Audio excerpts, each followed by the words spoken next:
안녕하세요. 오늘은 허수열 교수의 책 개발 없는 개발을 좀 깊이 파헤쳐보려고 합니다. 보내주신 분석 자료들을 보니까 식민지 시기 조선의 개발이라는 게 과연 뭐였는지 그 실체를 좀 들여다볼 수 있겠더라고요. 네, 맞습니다.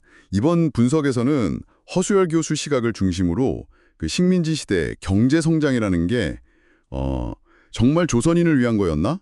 그리고 그 유산이 해방 후에 우리 경제에 어떤 영향을 미쳤는지 이걸 좀 살펴보려고 합니다. 특히 개발 없는 개발, 이게 참 뭐랄까 역설적인 개념이잖아요. 이 의미를 좀 집중적으로 탐구해보면 좋겠습니다. 개발 없는 개발. 네, 흥미롭네요. 그러니까 허 교수의 핵심 주장은 겉보기에는 뭐 철도도 놓고 공장도 짓고 성장은 있었던 것 같은데 그게 실제로는 조선인한테는 별 혜택이 안 돌아갔고 해방되고 나서는 또 거의 다 사라져 버렸다. 뭐 이런 말 그대로 속빈 강정이었다 이건가요? 정확합니다. 그게 바로 핵심이죠. 당시 GDP 성장률이니 이런 수치 내세우면서 식민지 시기의 근대화가 됐다. 이게 해방 후 발전의 기초다. 이렇게 보는 시각이 있잖아요. 이른바 식민지 근대화론이라고 부르는. 네네, 들어봤습니다. 안병직, 이영훈 교수님 같은 분들 주장. 네, 그거랑은 완전히 정면으로 배치되는 주장인 거죠. 허 교수는 그 통계 너머의 현실, 그러니까 민족 간의 그 격차가 얼마나 심했는지, 또 구조적인 불평등, 이걸 봐야 한다고 강조하는 겁니다. 그 구조적 불평등, 타자를 위한 개발이라고 표현하셨는데 구체적으로 어떤 모습이었을까요? 농업, 공업, 인적 자본 이렇게 세 분야로 나눠서 분석해 주셨죠? 그렇습니다. 농업부터 좀 보면요. 일본인들이 가진 땅이 그야말로 폭발적으로 늘어나요. 예를 들면 1910년에서 35년 사이에 일본인이 소유한 논 면적이 한 7배 이상 늘었고요. 1941년쯤 가면 가치 기준으로 전체 논의 절반 이상, 한 54% 정도를 일본인이 가졌을 거다. 이렇게 추정할 정도였죠. 이야, 땅 소유 구조가 그렇게 기울었으면 당연히 소득 불균형도 엄청났겠네요. 네, 그 결과가 아주 그냥 극명하게 나타납니다. 쌀 생산 늘어난 거 있잖아요. 그거의 한 36% 정도가 전체 인구의 0.2%밖에 안 되는 일본인 농업인구한테 돌아갔어요. 그러니까 일본인 한 명당 가져가는 쌀의 양은 4배 이상 막 폭증했는데 조선인은 거의 제자리거나 오히려 줄었다는 거죠. 세상에. 네, 1인당 그 쌀 수치량 격차를 보면요. 1910년대 한 48배 정도였는데 1940년대 가면 거의 100배 가까이 96배로 벌어졌다는 분석입니다. 와, 100배 가까이라니 상상하기 어렵네요. 그런 공업 쪽은 어땠나요? 거기도 일본 자본 영향력이 절대적이었겠죠? 상당했습니다. 아주. 1942년 기준으로 보면요. 광공업 회사 자산의 무려 95%를 일본 자본이 쥐고 있었어요. 95%요? 네, 본토 자본이 한 74%, 조선에 있던 일본인 자본이 한 21%, 합쳐서 95%죠. 그럼 조선인 소유는 딱 5%에 불과했던 겁니다. 그나마도 조선인 공장은 주로 기술 수준이 낮거나 뭐랄까 노동력을 많이 쓰는 그런 산업에 머물러 있었고요. 자본 규모 자체가 이미 비교가 안 됐죠. 단순히 자본뿐만 아니라 기술을 배울 기회 자체를 막았다. 이런 인적 자본 차별 문제도 심각했다면서요? 이 부분이 또 굉장히 중요합니다. 당시 조선 땅 안에는 이공계 대학이 아예 없었어요. 그리고 전문학교가 몇 개 있긴 했는데 거기 조선인 학생 정원을 일본인의 절반 정도로 딱 묶어놨습니다. 아, 의도적으로요? 그렇죠. 의도적으로 고급 기술 배울 기회를 막아서 고급 기술자는 일본인, 단순 노동자는 조선인. 딱 이런 구도를 만들려고 했던 거죠. 이게 왜 중요하냐면 해방 직후에 일본 기술자들이 싹 빠져나가니까 우리가 공장을 제대로 돌리기 어려웠던 아주 근본적인 원인이 된 거예요. 그렇군요. 아, 참 답답한 현실이었네요. 근데 허 교수는 여기서 한 발 더 나아가잖아요? 설령 식민지 시기에 뭔가 만들어진 게 있다 해도 그 대부분이 해방 이후에 위대한 와해라는 과정을 거치면서 다 사라져버렸다. 마치 신기루처럼. 이 주장이 정말 흥미롭던데요? 네, 그 와해의 첫 번째 요인이 바로 남북 분단입니다. 이게 결정적이었죠.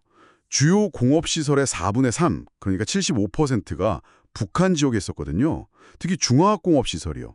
그러니까 남한은 분단과 동시에 산업 기반의 상당 부분을 그냥 잃어버린 셈이 된 거죠. 아, 그랬군요. 북쪽에 공장이 많았다는 건 알았지만 그 정도일 줄은. 그럼 남한에 남겨진 일본인 자산, 그 귀속 재산이라는 것도 문제가 많았다고요? 네, 그것도 심각했습니다. 해방 후에 일본인들이 놓고 간 자산, 그걸 이제 귀속 재산이라고 부르는데 이거 관리 문제가 아주 엉망이었어요. 미군정이 제대로 관리 못한 것도 있고 나중에 민간에 불화하는 과정에서 부정부패도 많았고요. 그래서 남한에 남은 자산, 이게 전체 한 25% 정도 됐는데 그중에 절반 가까이가 재기능을 못하고 그냥 사라져버렸다고 허 교수는 분석합니다. 기술이나 경영 능력이 부족했던 것도 물론 큰 원인이었고요. 분단 때문에 시설 잃고 남은 자산도 제대로 관리 못해서 날리고 마지막 결정타는 역시 한국전쟁이었겠네요. 그렇습니다. 6.25 전쟁으로 그나마 남아있던 시설의 또 절반가량이 물리적으로 파괴됐으니까요. 그래서 허 교수가 추산을 해보면 이 세 가지 와해, 즉 분단, 귀속재산 유실, 한국전쟁 이걸 다 거치고 나니까 1960년대 우리가 경제개발 시작할 때쯤에요. 식민지 시대에서 물려받은 자산이라는 게 원래 있던 것의 10%도 채 안 남았다는 겁니다. 10% 미만. 와, 정말 거의 제로 베이스에서 시작했다는 이야기네요. 그렇죠. 그러니까 해방 후 한국 경제는 식민지 유산을 계승하고 그런 게 아니라 거의 단절된 상태에서 새로 시작했다. 이게 허 교수의 핵심 논리 중 하나입니다. 근데 그 식민지 근대화론의 근거가 됐던 통계 자체에도 좀 의문을 제기하셨죠. 그 신뢰성 문제요. 네, 맞습니다. 특히 총독부 초기 통계, 예를 들면 토지 조사 사업하기 전에 농업 통계 같은 거는 상당히 부정확할 수 있다고 지적해요. 이런 좀 불완전한 자료를 가지고 성장률을 계산하면 실제보다 막 부풀려진 통계적 착시일 수 있다. 이런 비판을 제기하는 거죠. 그렇군요. 통계 해석의 문제점까지 지적하신 거네요. 그리고 단순히 이런 경제 지표를 넘어서서 그 시대 자체를 우리가 어떻게 봐야 하는가, 이 문제도 굉장히 중요하게 다루시는 것 같아요. 네, 그 점을 허 교수는 매우 강조합니다. 설령 경제적으로 일부 성장이 있었다고 치더라도 그게 조선인의 말과 이름, 역사를 다 빼앗고 민족 문화를 말살하려고 했던 그런 야만의 시대였다는 본질을 가릴 수는 없다는 거죠. 야만의 시대. 네, 조선어학회 사건이나 창씨개명 강요 같은 걸 생각해보면 쉽게 이해가 가죠. 또 식민 통치 아래서 어쩔 수 없이 협력해야 했던 그런 상황들이 남긴 친일 문제라든가 그것 때문에 해방 후에 우리 사회가 얼마나 분열됐는지 이런 어두운 유산도 빼놓을 수 없다고 지적하고요. 자, 그럼 오늘 이야기를 좀 정리해 보겠습니다. 허수열 교수는 식민지 시기 개발이라는 것을 첫째, 조선인에게는 거의 혜택이 돌아가지 않은 구조적인 착취 시스템이었다. 둘째, 설령 뭔가 만들어졌다 해도 해방과 전쟁을 거치면서 대부분 사라져버린, 뭐랄까, 신규류 같은 유산이었다. 그리고 셋째, 단순히 경제 수치를 넘어서 인간성과 민족 정체성을 억압했던 그런 시대로 봐야 한다. 이렇게 주장하시는 거군요. 네, 맞습니다.